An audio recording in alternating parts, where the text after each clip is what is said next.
Hello friends, welcome to maths plus learning. आज हम लोग करेंगे एक्सरसाइज 5.1 के क्वेश्चन नंबर 17 एंड अबव। तो स्टार्ट करते हैं क्वेश्चन नंबर 17 से। क्वेश्चन नंबर 17 में हमें क्या गिवन है, एक ये फंक्शन गिवन है जिसमें हम लोगों को फाइंड आउट करनी है ए और बी के बीच में रिलेशनशिप जब ये फंक्शन क्या है, कॉन्टिन्यूअस है at x is equal to 3।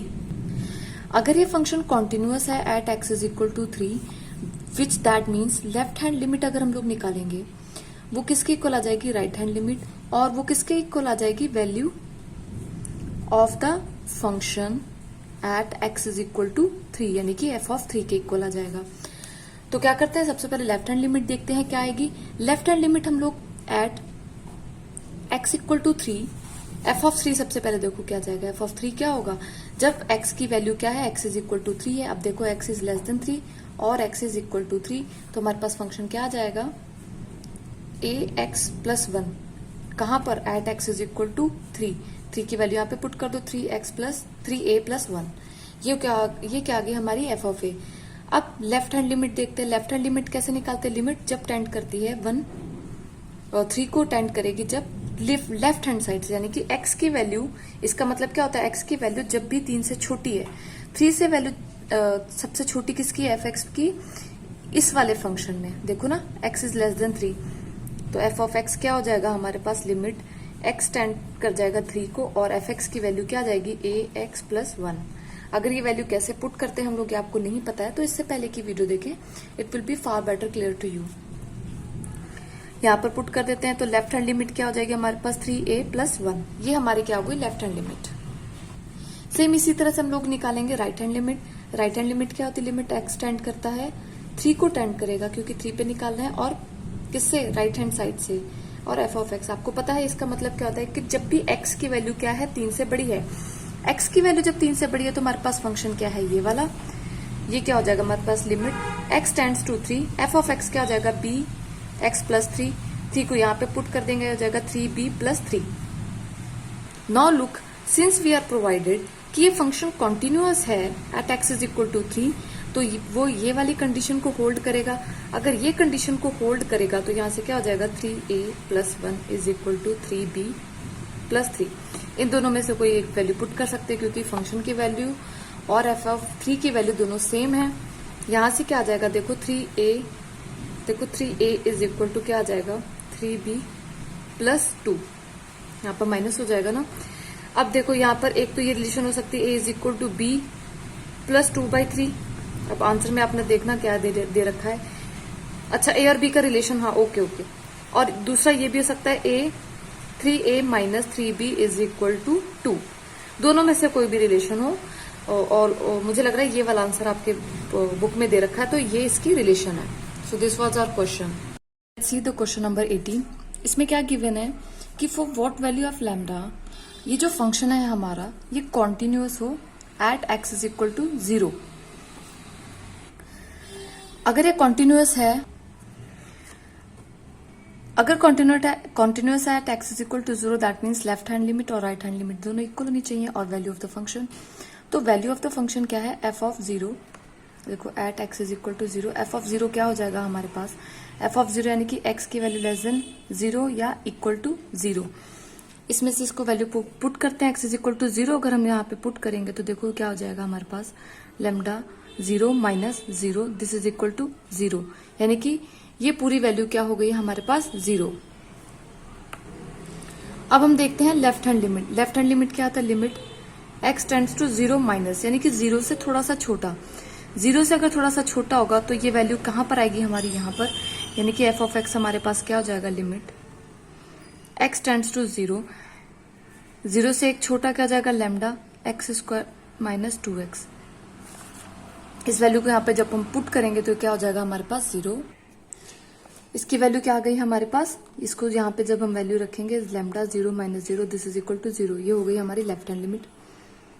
Right hand limit हमारी क्या है, लिमिट जब x टेंड कर रहा है 0 प्लस को, एफ ऑफ एक्स। अब देखो जब x बड़ा है 0 से थोड़ा सा, तो वो फंक्शन यहाँ पर आ जाएगा, this is equal to limit x tends to 0 4x plus 1। अगर हम यहाँ पे ये वैल्यू पुट करेंगे तो ये क्या हो जाएगा, 0 plus 1 this is equal to 1। क्या ऐसा कभी भी पॉसिबल है कि left hand limit is equal to right hand limit is equal to value of the function f of 0 is equal to 0 हो जाए? ये पॉसिबल है ही नहीं। क्यों? ऐसे तो फिर 0 1 के इक्वल हो जाएगा। दैट मीन्स अगर हम वैल्यू लेमडा की कोई भी वैल्यू चूज करेंगे, अगर हम यहां पर भी लेमडा की वैल्यू अगर यहां पर अगर इस वाले फंक्शन में लेमडा की वैल्यू अगर हम सपोज 1 रख लें, तो भी क्या ये पॉसिबल है? यहाँ पर देखो, अगर लेमडा की वैल्यू अगर हम यहाँ पे 1 रखते तो भी क्या पॉसिबल है? 1 इंटू 0 क्या हो जाए? 1 हो जाए? नहीं। अगर प्लस होता तो हो सकता था, लेकिन ये मल्टीप्लाई में है तो ये कभी भी इक्वल नहीं होंगे, क्योंकि एक की वैल्यू फंक्शन की 0 आ रही है और एक की वैल्यू क्या आ रही है? 1 आ रही है। तो for no value of lambda ये फंक्शन क्या है? कॉन्टिन्यूअस है। अब now at x is equal to 1, अब 1 पे चेक करते हैं कि लेमडा की वैल्यू क्या रखें। हो सकता है कि किसी भी वैल्यू के ना आए, या हो सकता है सबके लिए आ जाए। तो at x is equal to 1, अब देखो x इज इक्वल टू 1 किस फंक्शन में लाई करेगा? Limit x tends to 1 plus, देखो एक से थोड़ा सा ज्यादा, क्या कौन सी लिमिट हो गई है हमारी? Right hand limit. फंक्शन हमेशा यही रहेगा, x इज ग्रेटर देन 0, 1 2 3 कुछ भी ले लो, फंक्शन हमेशा यही रहेगा। सिर्फ 0 पे ये फंक्शन बदल रहा था, एल्सवाइज ये फंक्शन चेंज हो ही नहीं रहा है। तो हमारे पास क्या जाएगा? 4x प्लस 1, इसकी वैल्यू क्या आ जाएगी? 5।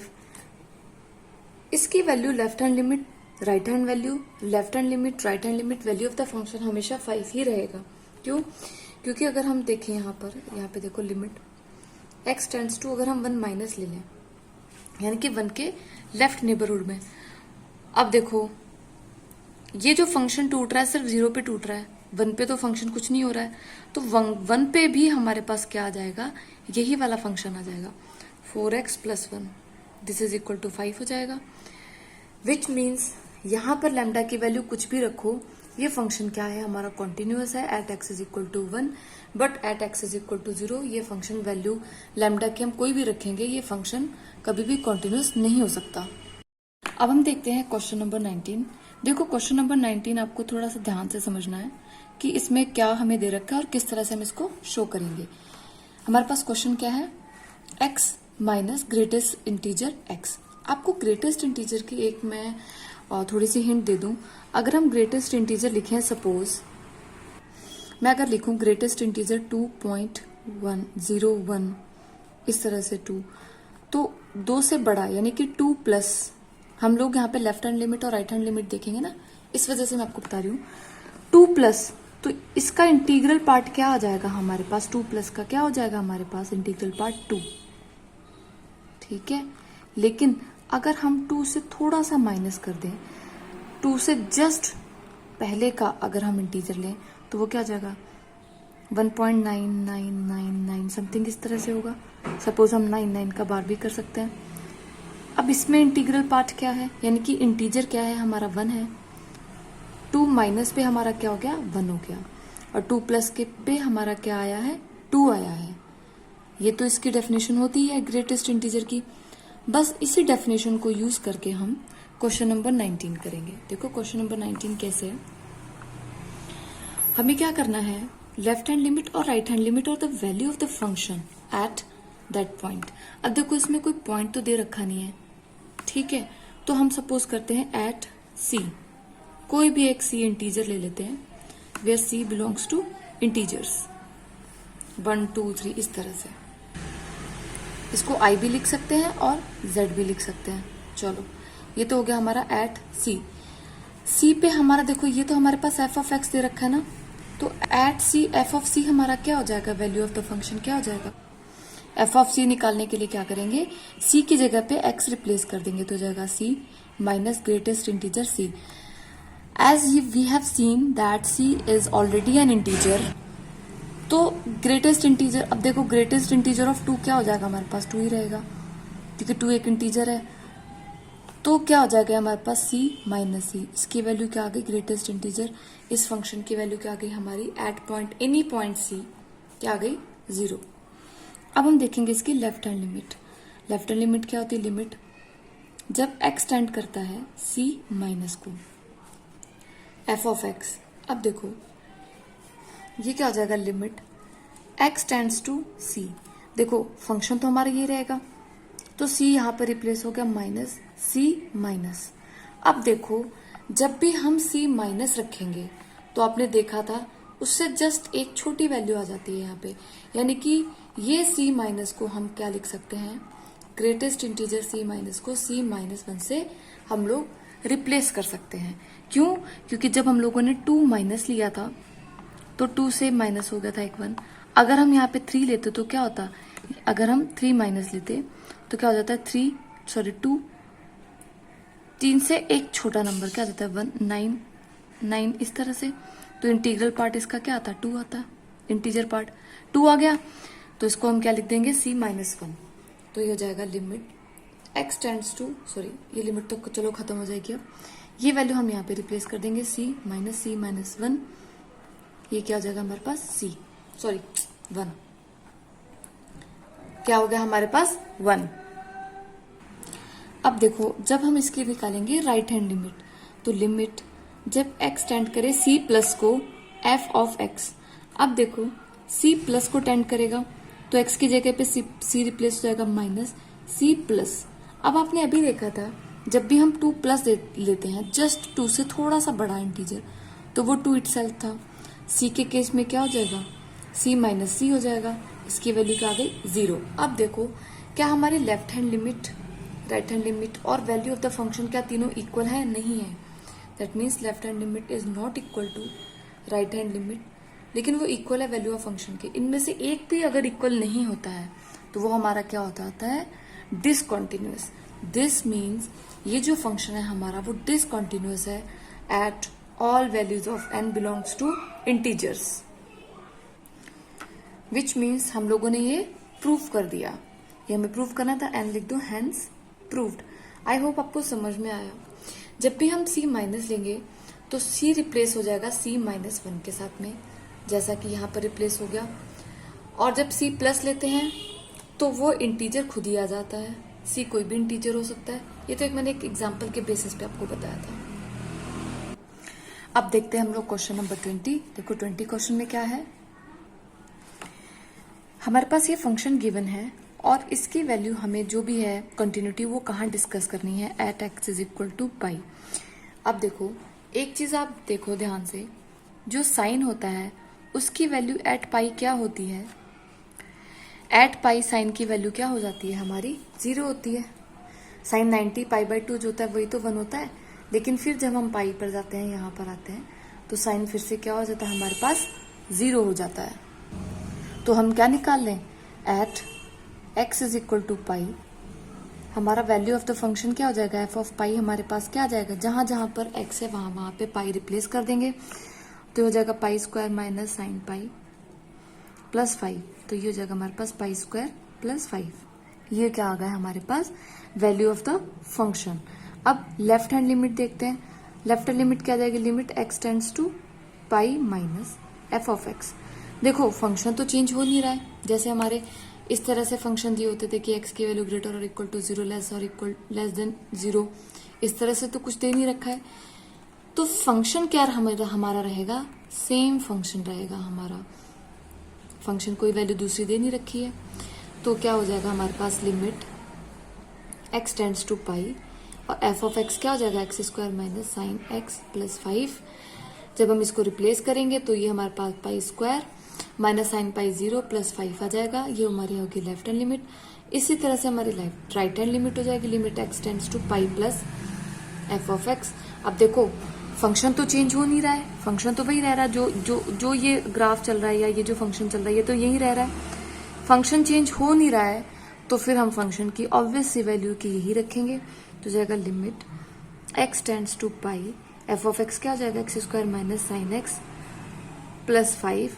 ये पाई की वैल्यू यहाँ पे रिप्लेस हो जाएगी, पाई स्क्वायर प्लस 5। अब देखो left hand limit is equal to right hand limit is equal to value of the function is equal to pi square plus 5, सब इक्वल है। दिस मीन्स ये जो हमारा फंक्शन है वो क्या है, कॉन्टिन्यूअस है at x is equal to pi. देखो क्वेश्चन नंबर 21 के सारे पार्ट एक जैसे हैं। मैं आपको कराऊंगी पार्ट नंबर ए और part number c. Part number b same वैसा ही है जैसा ए है। आप कंटिन्यूटी की एक जो एल्गो है या अलजेब्रा है ऑफ कंटिन्यूटी, वो आप एक बात जानते हैं कि अगर एफ ऑफ एक्स कंटिन्यूअस है और जी एक्स दो अलग अलग फंक्शन है, ये फंक्शन एक है, ये फंक्शन है सेकेंड नंबर का, अगर ये दोनों फंक्शन कॉन्टिन्यूअस हैं तो f of x g x, f of x minus g x, f of x into g x, ये सब क्या होते हैं हमारे कॉन्टिन्यूअस होते हैं। क्या होते हैं हमारे ये फंक्शन सबके सब क्या होते हैं कॉन्टिन्यूअस होते हैं। वही सेम यहाँ पर अप्लाई करना है। देखो फर्स्ट है जो हमारा f of x is equal to sine x plus cos x. अब अगर देखो ध्यान से तो ये एक फंक्शन है और ये दूसरा फंक्शन है। इसको सपोज कर लो f1x और इसको कर लो f2x। अब आप लिखोगे इस तरह से इसे f1x is equal to sine x. ये फंक्शन क्या है कॉन्टिन्यूअस है, इज ऑलवेज कॉन्टिन्यूअस, हमेशा कॉन्टिन्यूअस होता है। f2x is equal to cos x, ये फंक्शन भी ऑलवेज कॉन्टिन्यूअस होता है। Therefore f of x is equal to f1x plus f2x is equal to sin x plus cos x is equal to fx is equal to sin x plus cos x is always a continuous function। Same उसी तरह से आप लिखोगे f1x minus f2x is equal to sin x minus cos x, ये भी continuous होगा। और इसी तरह से आप लिखेंगे f1x is equal to f1x into f2x is equal to sin x into cos x is equal to f of x, जो पार्ट नंबर सी है, is always a continuous function, is always a continuous function. तो ये थे question number 17 to 21। इसके next questions हम लोग देखेंगे इसके नेक्स्ट वीडियो में।